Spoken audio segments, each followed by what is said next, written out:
autour de 1900, l'hypothèse du socialisme comme régime dominant, comme l'hypothèse de l'avènement d'un régime socialiste dominant, était sérieuse.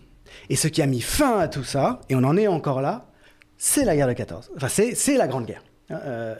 Qui a permis de régler toute une série de problèmes. Cette lecture-là de la Grande Guerre est toujours pertinente et elle est particulièrement d'actualité, me semble-t-il, puisqu'il n'échappera maintenant, je pense, à personne, à quel point Macron, qui l'avait déjà dit, mais discrètement, mais aujourd'hui ouvertement, veut la guerre. Il a besoin de la guerre.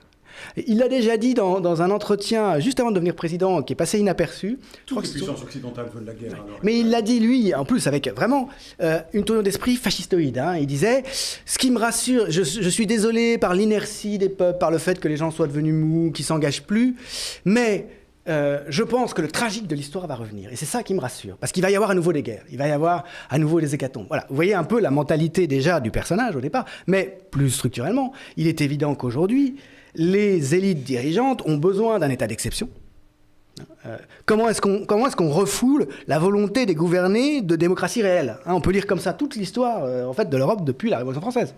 Tous les régimes ont été des moyens, y compris et surtout peut-être la Troisième République, d'empêcher les gens, par toutes sortes de médiations, et d'abord la représentation politique, de se gouverner eux-mêmes. Mais quand on n'y arrive plus, il y a le fascisme et puis il y a la guerre.